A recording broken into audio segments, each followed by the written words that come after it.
name is Gracie Ambern. I'm an intern here at the Center for the Study of Tennesseans in War, and today I have a special guest. This is Dr.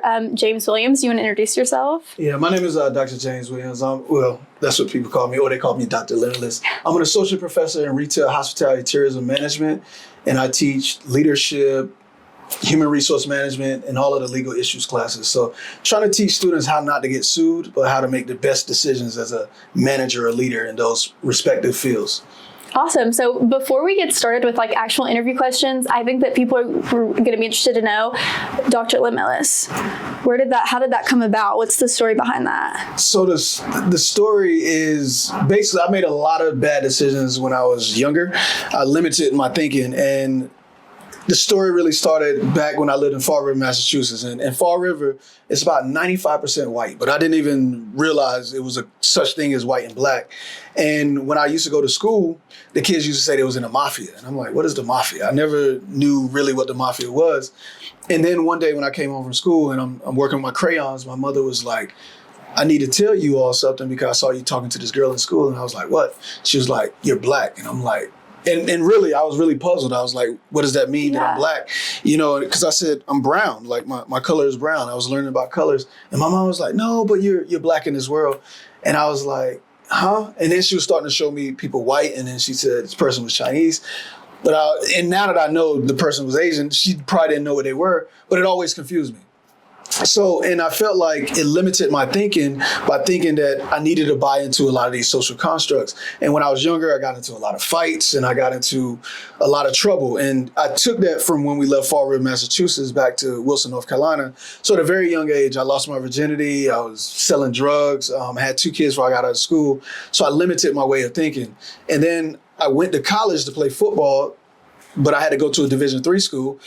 And when I got put out of college, because I almost got into some gang violence, I almost shot somebody, I joined the Air Force. And when I went in, I said, I'm not going to be J-Rock. I'm not going to be a football player. I'm going to just try to live a life to where whoever could bring positive love and positivity into me, that's what I'm going to embrace. And that sort of created this limitless mindset. And it allowed me to do a lot of things, write books, play professional arena football, bodybuild, and speak all over the world. So then my brother was like, no, you're Dr. Limitless. There's no limits to you. So that's where the name comes from. I don't buy into social constructs. It's all about connecting with individual spirits. Right. I love that. That was a good question on my part because that was like a perfect sneak peek introduction to what we're going to get into. I appreciate it. That was perfect. So let's just start, with the very beginning. Tell me about where you were born, your early life, your childhood. Okay. So I was born in Wilson, North Carolina. It's a little small town, probably about 55,000 people. It grew maybe 10,000 more. And then my mother divorced my biological father. So my name was James Cromell. And when she remarried, my father adopted us, that I consider my father. His name is Jimmy Williams. And then it was just like in the South or in this type of family with religion and all that, you don't really talk about it. You just move on. Right. And they just felt like, God would take care of all these things. But it hit a lot of, it was this internal fight in me of like, well, who am I? Why didn't my father want me? So it was always me trying to prove myself, so I try to do it with sports. I try to do it with violence.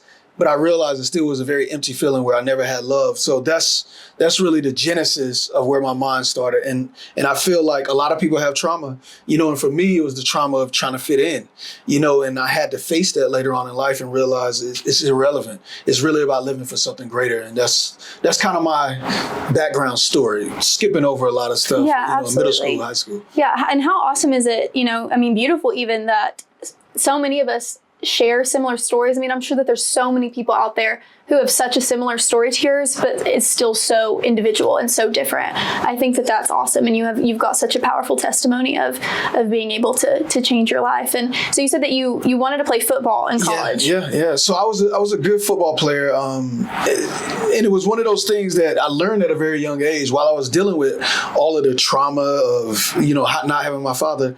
I remember my brother gave me a football and told me to run, and this was a Head Start. So after school program, and when I ran, they couldn't tackle me. And just the praise and the attention I got from that, as a 5, 6, 7-year-old, one of those ages, it just felt good. And I was like, man, I could do something great because I never saw myself as an academic. School came easy, but in my environment, and this was the kids that said it was mafia, now I know they was white, we was all poor.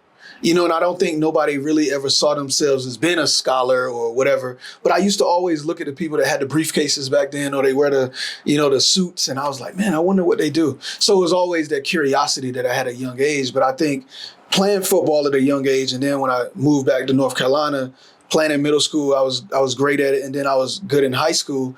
And then when you start getting recruited, you start thinking, this is what I'm gonna do for the rest of my life. So when that chapter closed in college, I was depressed. I didn't know what to do. Yeah. And the military was the only option that I thought could really change my life. So at what point did you start thinking, okay, maybe had you ever before in your life considered the military? Was this like something that out of the blue, like maybe this could work for me? How did that come about? No, that's a funny question. I used to pick on people that used to wear the uniform. Yeah. So in high school you have the ROTC. Yeah. And I was like, man, they corny. Why would they ever wear that? I'd never do that, right? Because I really believed in my mind, I'm gonna be the next. At that time, Barry Sanders was big, or Bo Jackson. I'm gonna be the next. I'm that guy. And once that door closed, I started looking at people in my life. I knew my stepdad had went to the Navy. My brother, to get away from his troubles, he joined the Navy. Had a cousin that joined the Navy, and then I had a cousin in the Army. And all of them was like, look, go to the Air Force. Don't do the Navy. and I would love to say that it was like, yeah, I just had this inspiration that it was the Air Force, but I didn't have no other options. Yeah. I didn't know what I was going to do. And because I had 2 kids, I think that even pushed me more to where it was a bad thing. And, having 2 kids out of wedlock, but I think the pressure of knowing I got to take care of them, so I had to do something, and I didn't want to sell drugs. I didn't want to, go to prison or nothing like that. So the only option was the Air Force. And when I literally went to MEPS, going into the Army National Guard, because it was going to offer me $35,000, and it was like a fueler or a tanker. So, and I didn't know 9/11 would happen, so I would have been right in the thick of everything. But I met this girl that, and I'm saying this, my wife knows. The girl was absolutely gorgeous, and she was like, she's going into the Air Force. And I was like, do all the women look like you in the Air Force? And she was like, we have the prettier women. So that really changed my mind. There you go. So that's what ended up, and then I met my wife in the Air Force. So, it all worked out. I love that. I feel like people, or at least me, I don't want to speak, for everyone. But especially when I was younger, I kind of had this idea of anybody who served must have had this like revelation of patriotism and defending their country. But in reality, that's not how it goes a lot of the times. No. And I feel like sometimes, as we start to learn that, we can almost start to, question and that sort of thing. But I think that deciding to serve, no matter what reasons you have behind it, is so powerful. I think no matter what your reason behind it is, you have to be a special type of person to make that decision, period. I agree. And I would say, to add on to that, I think I didn't go in very patriotic, right? But I think after going through I don't know why I'm drawing a blank, but we used to call it every night we would play the national anthem and go through all of these different things.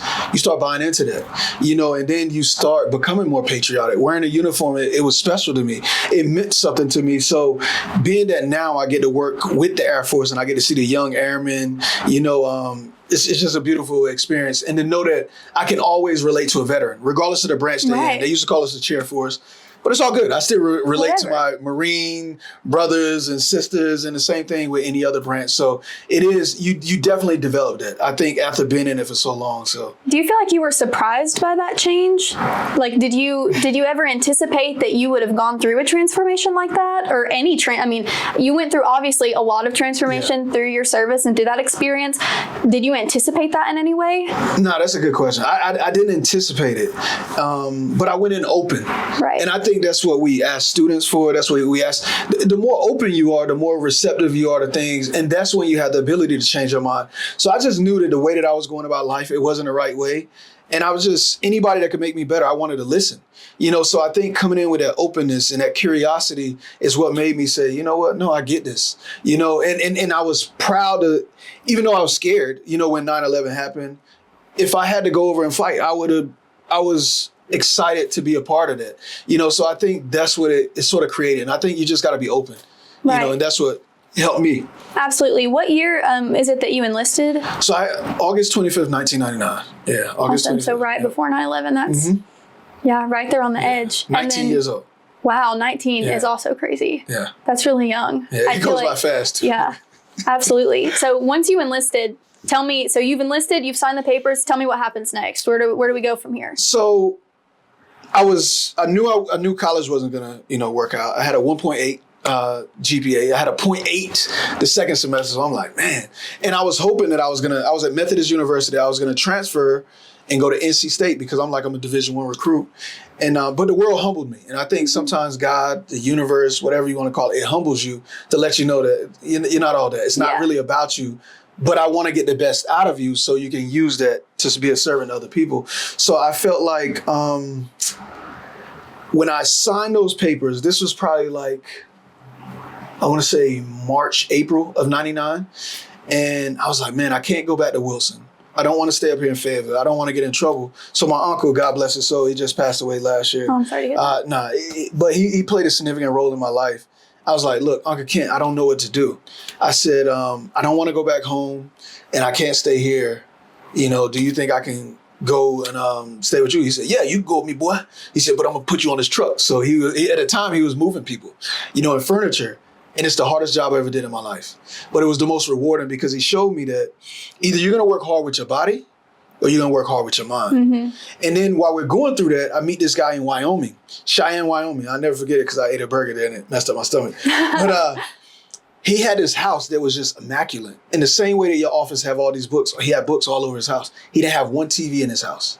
Wow. But he had opulence. I'm talking nice car, one of these amazing pianos. And I was like, yo, did you? And he came in like Mr. Rogers, but he was like a smoother version. He had some duck head shorts and he had a sweater tied around his neck with some open toe sandals. And I was just like, and he said, hey, how are you doing, young man? And he had his wine. And I'm like, yo, I've never seen anybody and I like the way that he speak, right? So I asked him, I said, did your degree get you this house? And he said, well, of course not. But the knowledge I acquired, and I was just I was fascinated by him. Right. Because this is nobody that I would ever talk to, the way that he conversed, the words that he used, and I was just so amazed with it. But it sparked my interest to say that a college degree can get you this. So when you couple that with going into the military, seeing these officers, they played a role in me deciding to go back to college to get my degree. So I used that whole summer to work on a truck with him. And it taught me hard work. It taught me work ethic. And then as soon as I think it was late July, I went back home, stayed with my mom and dad for a little while. And then I left to go to the military. And that was it. So I worked hard up until that point. But it taught me life, and it also taught me the value of education. Absolutely. So what was your experience in basic training like? Where did you go for that? And how was it for you? Okay, so it was Lackland Air Force Base, San Antonio, Texas. We was 331st Wolfpack. And what happened is, it's funny because you're in the airport and you have all of these people. You come into the airport, you talking, man, basic training ain't gonna be nothing. Yeah. And then as soon as you get down on this hall, you start seeing TIs. And people are quiet. And I'm like, why are they quiet? Right? So we walk over there talking. They start yelling at us. I'm like, oh, I guess we're in it now, right? So you try to sit with your friends because you come in from MEPS. All the people from Raleigh, North Carolina, we come in together and we let's sit near each other, not knowing that it would help us get in the same squadron, but we all try to sit near each other. Mm-hmm. So even when they kept trying to move us, we kept inching near each other. So then you get on a van. And what happened is the van drives up to this place. They take people that's in the front, they go off first, and then the ones in the back, they go to another squadron. So majority of us ended up in the same squadron. So from North Carolina, and we would call it, at that time you had Lil Wayne and all these, so we called ourselves the Hot Boys. So we was all the Wolfpack, but we was the Hot Boys. So it was going through basic training, we had each other to lean on, so it was times where I'd be tired, and we'd be in the bathroom, he'd be like, take a nap. So I'd be in there sleep, and then they'd go. So it was just good having that, but it was a great experience. I actually encountered a guy that never seen a black person in person. Wow. Yeah, never. He was from somewhere in Oregon, and it was a little town where, and if you ever been to Oregon, there are certain spots, especially at that time, where you may not encounter a black person. But we was coming out of a shower, and this was at a time, before all of this, the world that we live in now. This is where people it's funny. Why are you looking at my body like this? So I get out of the shower, and you're walking back to and I'm naked, and this guy's like, hey, can I ask you a question? I'm like, what is this about? Can I put some clothes on? And he keeps looking at the showers, but he's trying to talk to me. And I'm like, man, can I at least put on my underwear? He was like, yeah. So I put on my underwear, and he was like, look, can I ask you something? Have you, and I was like, what? And he keeps looking at the showers. And I'm like, why is he looking at the showers? He said, have you ever pulled a 187? And I said, huh? And at the time, Snoop had a song called 187 on Undercover Cop. So I'm like, I said, what are you saying? He said, have you ever pulled a drive-by? And if you could see him, like his eyes and the way he was breathing, he was serious. Oh he was my gosh. And I said, man, look, can you keep a secret? And he was like, and I said, can you keep a secret? I said, look, all right, this is the truth, man. I said, I just saw myself on America's Most Wanted. I have 4 bodies. And he said, 4 bodies. I said, yeah, I killed 4 people. I said, so I was out there in Raleigh and they kept saying, James Williams, James Williams. So I ran over there, grabbed the paperwork, flew from Raleigh, North Carolina, all the way to San Antonio, Texas, made it here. And I'm just trying to get to the border, man. If you say anything, though, you're going to be the 5th body. Do you understand me? Right? And like, he's like, and I was like, nah. I said, no. But why did you ask me? Why would you ask me that? This is the thing, and it changed the way that I ever looked at racism, prejudice, all of this stuff. It really changed everything. He said when I was younger, my mother would make me watch the Portland news. And she'd say, look at them, this is how they are. And then she rented, and you may be too young to know about this movie. There's a movie called Juice with Tupac Shakur. Mm-hmm. And he was very violent in that movie. Yeah. And then there was another movie, if you've never seen it, the title will tell you everything you need to know, called Menace to Society. Within the first 5 minutes, 2 people get killed. Yeah. So what it hit me with was, what if I would have fought him for when I would have got put out of the military? Mm-hmm. Or what if I would have cussed him out? I would have reinforced everything it was that he learned. Right? So what I realized is this is a learned behavior. And the only way to combat it is to have empathy and have love, gives people grace if they're willing to be open to talk to you. So it taught me a lot, but it also, we built a nice little relationship. So when he went to his duty station, he's going to eventually become a senior airman, staff sergeant, a tech sergeant. Now he may be willing to give other people grace. So what I realized, he taught me a lot in that moment, even though it was a very weird interaction. I really learned a lot from that. So that was those are the highlights of basic training. Wow. The physical part it wasn't that, I was coming from playing football, but it was mental. And, but those are things that really impacted me. Wow. I'm like speechless on that one. That is awesome. And you had told us when you met with us on Friday, I love to see that you're applying that to your life. You talked about your kids and how you are working to give them different experiences because, we fear and a lot of people hate what they don't know, Absolutely. What they don't understand. And so providing, I love to see that you're doing that in your own life. I really commend you for that of giving them those experiences so that they know. I think that's awesome. But after basic training, where were you sent? What was your job? What did you do? Yeah, so I was don't laugh. I think I told y'all before. I was a dental hygienist. So I cleaned teeth for 4 years. So my tech school was in Wichita Falls, Texas. So that's where all of the medical students go. And I need to go back because my wife would kill me. So I met my wife in basic training. I did run into her flight. So I met her in basic training, but at the time I'm still in the mind of like, she's a beautiful girl. I like her, and I think this could be something to a degree, but I'm still a young man and I'm like, look, I'm about to go to tech school. I'm going to be these medical girls, all of this stuff. So we go to Wichita Falls, Texas. And that's when I started learning, maxillary mandibular arch. It's your gingiva, not your gums. So I really learned how to do the dental assisting side of things.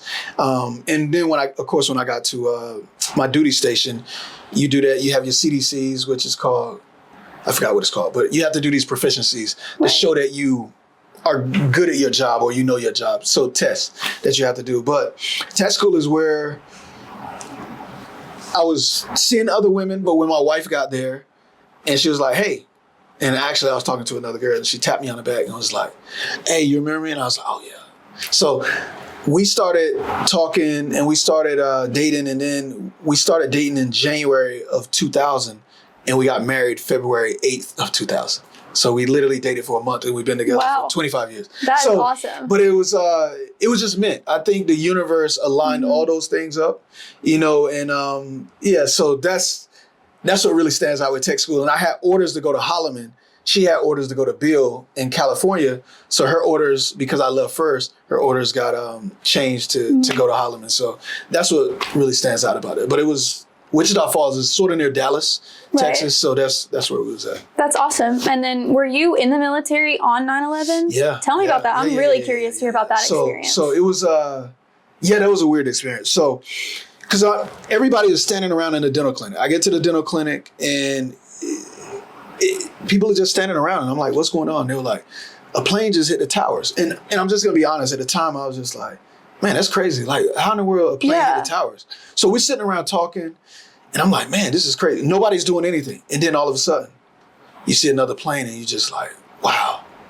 And instantly, I didn't know how to respond to it. A lot of people didn't know how to respond to it. So we're sitting there quiet. And I think it was Gabe Hernandez, Aaron Hernandez. He said, yo, we about to go to war. And I remember Sergeant Prosper coming in, Desmond Prosper, and he said, our world will never be the same. And at the time, I'm 21 years old. And I'm sitting here like, man, what does that mean? Yeah. Like, that's the first thought that comes to your mind. Like, what does that mean? Like, what is it? What do we mean it's never going to be the same? Because you're just thinking about the unknown and all of these things that's happening. And I was scared, and it just was a very weird time. And it was just all of this speculation of what's going to happen. And it just, that was a very, that impacted my life. But and it's sad because it was so unfortunate but that helped prepare me for all of the other challenges that I dealt with in life where you like, well, it's the unknown, but we don't really know what it's going to be like. So, but at that time, 21 years old, it probably was like what COVID was for some of these students, even though it wasn't, a war on our nation. That idea of, what's happening. What's happening. And will the world ever be the same? And of course it would never be the same, but it changed everything. I'm always really curious to hear of people's 9/11 experiences because I do not say this to make the viewers nor anyone in the room feel old, but I'm the generation that wasn't there for that. I was born in 2003. So I was born 2 years after the fact. Wow. And so I've only ever heard secondary. I feel real old I'm that sorry. you just said that. Yeah, but I'm sorry. Okay. But in that sense, it fascinates me. And one day my time will come. I'm going to have kids ask about the pandemic one day and I'm going to feel really old. So it will come back to me. Don't worry. That's but how did your service change after that? And if it did change, which I'm assuming it did, did it happen quickly? Was it gradually? Did you see those changes over the years? Or was there like a 180? We're doing something different? Yes, overnight. So it was a time where you can get anybody on base. Mm-hmm. No passes, no nothing. Wow. It was so easy. And even, people may not talk about this. It was a time where you could bring food onto the plane. People were smoking on the planes, right? Thank God they changed definitely the smoking. But it was a time where people could literally walk you up to the gate and sit with you, before you leave. Now, all of the security. And I remember the first time I went to the airport, and I'm going to go to the airport, then I go back to the base. I saw people with, their AR. Yeah. Just walking around and you're just like, yo, what is this? And this is not just even international flights. This was everywhere and they're checking. They had the little mirrors going under your cars. So it changed everything. So you take that and you go to a base. So getting on base now, they're going underneath your cars. They're checking you. They're checking more ID. It was just, everything was very detailed. We're locked down. So in order to get into certain facilities, you have to show your ID. It was just very, very... Everything was by protocol and in detail. It just changed overnight, and it of course it make you a little uneasy. And I think it creates this anxiety in people. Yeah. People reacting because they're nervous, they're afraid, they don't know what they got to do. Even if you're walking around like, I'm not afraid to go to war. Yeah, you may not be afraid, but the unknown still creates a little bit of anxiety, right? Because I wasn't afraid in the sense of I could die. But knowing that and I know this may sound like an oxymoron, I wasn't afraid of knowing that I could die because I know I'm going to die. But knowing that I could be putting myself in a situation to where it could come much sooner than I expected. And you don't know if you may be that person, I think that it created, all of that. I don't know if that sort of... No, absolutely. That's exactly what I was getting at. I didn't even realize. I knew that the airport, and I knew all of those changes, but I had never really even realized that you could get onto a military base before that. Yeah. I was once, quick intermission story, I did not get let onto McGee Tyson's base one time because I forgot my wallet at home and I wasn't driving, and so I had to sit outside and call my mom because it was awkward. And I just didn't want people to think I was a weirdo standing out. I don't think they were very happy with me. And think about this, Gracie. So what you just said there, if back in the days, if I had my ID and you was just in my car, I could just literally show my ID and everybody could get on base. They're not asking if you have weapons, none of that. So that changed everything. Which is especially, I was with someone at the time who did have a military ID. And even that, they're like, we need to see your ID. That's right. And I was like, I'm so sorry. This is really embarrassing, but I actually somehow forgot my entire wallet at home today. Yes. But yeah, that is an insane change. How long did you stay in the military after that? How long were you in total? 4 years. So you do 4 years, and then when you get out, you're inactive reserve, so they could call you back at any time during that. But it was 4 years. I really went in with a goal of graduating from college and then trying to play some pro football. So it was But outside of that, if I didn't know what I was going to do, I would have definitely stayed in. My wife wanted to stay in. She wanted to be a lifer, so she followed me. But yeah, 4 years. That's awesome. So when you got out of the military, you said that you were really heavily influenced. You want to go to school, you want to finish your education. What were your next steps? Did you know where you wanted to go, or perhaps what you would want to study? No, so I graduated, and the Air Force is real big on education. So I had 2 associate's degrees before I got out. Associates from the Community College of the Air Force, and associates in a dental assistant. And then I got an associate's arts from New Mexico State. And then I got my bachelor's management computer information systems. So I thought I was going to go into computers. And I was like, I just want to work at BB&T, branch banking and trust. And I wanted to play pro football.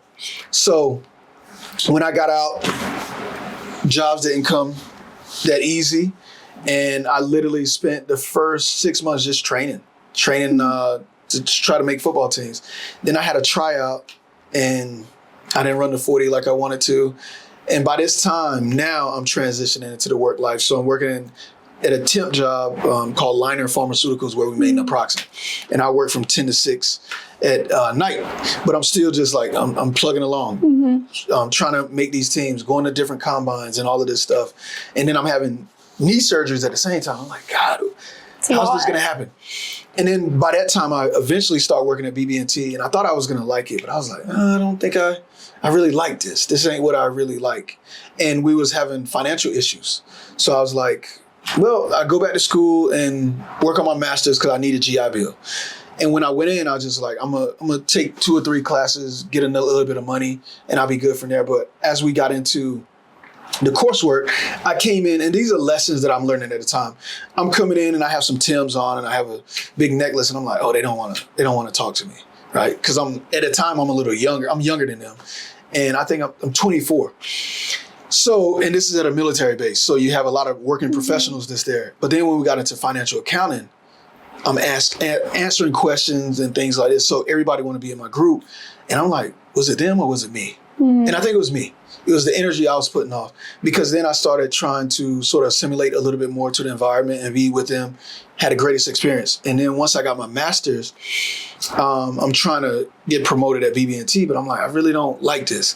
But at the same time, because I had all of these tryouts, Raleigh Rebels came to Raleigh, North Carolina and said, hey, we're trying to replace the Carolina Cobras. We're looking for talent. And you've been invited to try out. So 77 people was invited to try out. Wow. But at the time, NFL Europe had just folded. So I'm competing with these guys, competing with people from the NFL, competing with people from CFL and all of these ACC players, NC State, Duke, UNC. And I'm like, man, how am I going to make this team? I used to watch this guy on TV. And something was like, look, you've been training hard for this. My brother used to hold me at the line, and then I had to run out and run routes. And when I went to the tryouts, I bought these gloves. It was like $80. And I went out, and the first 2 passes I dropped. Boom, boom. And I had just ran a 4.47 and did the L drill and all of these things. So they're looking at me, but I'm dropping these passes. I'm like, what is? So I looked at the gloves, and I was like, man, what is going on? And something in me says, God, me, whatever. It said, do you believe in the gloves? Or do you believe in me? So I took the gloves off, threw them down. The next 11 passes, I caught every single one. And I felt good. I didn't know if I was going to make it, but I felt good. I was like, I gave everything I could. And as I'm leaving out of the facility, Coach Gibson said, hey, Williams, you're a local guy, right? I said, yeah, I'm from Wilson, North Carolina. Just so happened the owner owns a building, Parker's, in Wilson, North Carolina. Wow. I was like, yeah, it's crazy how things happen. And it was like, well, we're giving out 25 contracts. We want you to be on the practice squad, see if you can earn a team. Are you looking to sign with us? And I was like, let me talk to my agent. I ain't have no agent. So I called my dad. Yeah. I called my dad, and I'm like, look, they want to sign me, so I'm just acting like you my agent. I'm like, okay, these are the. So I go back and I sign the contract, and I end up playing with them for 2 years. And I only scored 1 touchdown, which was in the playoffs against the Canton Legends. And then the very next play, I'm showing off. And a kick return, the next series, and a kick return comes and I bump into the wall. I forgot, there's a wall, so I'm falling down and all of this stuff. But I say that to say that by playing football, something said to me, if you can do this with your body, what can you do with your mind? So that's what sparked me to go back to school to get my doctorate. So I got my doctorates in management, organization, leadership from University of Phoenix. But then the guy that was telling me to be a professor, he said, you still got to go back and get your PhD from a traditional brick and mortar. So I'm like, man, I did all of this stuff and I still got to. So he set up, me to have a conversation with Iowa State. And it was like, look, you have to come out here non-degree seeking, take some courses. And I went out there spending money that I didn't have, but I just believed, and at the time I was teaching and they said either you could pursue your doctorates or you could pursue your teaching license. But if you pursue your doctorates, you don't have a job. And I had nothing at that time, but I just believed. So went out to Iowa State, paid $2,000 out of pocket we didn't have. And I went out there and they gave me a scholarship. And then, they was like, look, we found some more money. So it just ended up working out. So that's kind of how my life got to where it is now. And I'm skipping over some jobs, but that's okay. That's what happened. But football sparked my interest for saying, what can I do intellectually? Absolutely, for sure. And then how did you end up at Tennessee? So Tennessee, I was at James Madison University before I came here. And I wrote a book called From Thug to Scholar. And when I wrote that book, not everybody was kind of happy with the way it was going. But I felt like when the year started, something was like, you're not going to be here that long. And I'm like, man, I'm making good money. Look at my house. I'm looking at the mountains I can see. I'm like, no, I'm supposed to be here. And so I'm like, you won't be here long. And within 3-4 months, me and the person that was running the department at the time, it was like we wasn't seeing eye to eye, so I resigned. And once I resigned, I was trying to apply for jobs up north. I was like, I don't want to come south. And I keep saying University of Tennessee. And I'm like, man, I do not want to apply there. But at the time, I'm living in Harrisonburg, Virginia. So it was a medical commercial and it was University of Tennessee. And I was like, weird. And then it was something else I saw with University of Tennessee. And then I said, if I see one more thing, I'll apply for the job. And then it was the Denver Broncos and it was Peyton Manning at the time. And I was like, you know what? I applied. So I applied and 2 days later, they contacted me. And I'm just like, wow, this is crazy. And 2 weeks later, they have me coming out here. So I come out here, interview. And by the time I'm driving home, which is, I think it's like maybe 6 hours to go from Knoxville to Harrisonburg, Virginia, they offered me the job. So it was just meant, so, and when I came here, I was like, it just felt right. And, so that's what brought me here. That's awesome. I love, they say it's an everything school. They're not kidding. That does not just apply to sports. Like UT's got a hand in like every field that you can imagine. Absolutely. It's awesome. Yes. It's awesome. Yeah. So tell us a little bit about what you currently do at the university and like what your role here is. So my role here, I was tenured in 2020. So I'm teaching a lot of senior level classes. Strategic planning, legal issues is probably my favorite class. But trying to help students take all of their knowledge, their comprehensive knowledge, turn it into a capstone. So they're creating a feasibility study where we're trying to figure out what is the best way to go about the hotel that they're going to be creating near the Culinary Institute that used to be Visit Knox. Well, not Visit Knox, but it used to be our Welcome Center. So that's what the students are doing there. I do a lot of acting here. So I do commercials for PetSmart. I've done some of these killer shows. Done some movies, some animations, but I also I speak. I write, like I was telling you, I got to speak to the Chamber of Commerce tomorrow at their breakfast luncheon. But I speak internationally and throughout the U.S., teaching people how to use conflict as their superpower to create inclusive cultures. So that's pretty much what I'm doing in my life, and some of that, I guess, sort of translate over to what I'm doing in Knoxville. But I just want students to become the best citizens, to be the best people. And I want them to take everything they're learning in the classroom and use it personally and professionally for the rest of their life. So that's really what I'm trying to do, just trying to create better people, and people that's looking for meaningful relationships and meaningful interactions. That's what I consider myself doing here. That's awesome. That's so exciting. That's pretty much all that I have for you. I just want to provide space to where if there's anything that we haven't touched on that you feel like is an important part of your testimony or your story that you would like to share. I just, I think the only thing that I can share is whatever you believe in. I think you need to really hone in and focus on that.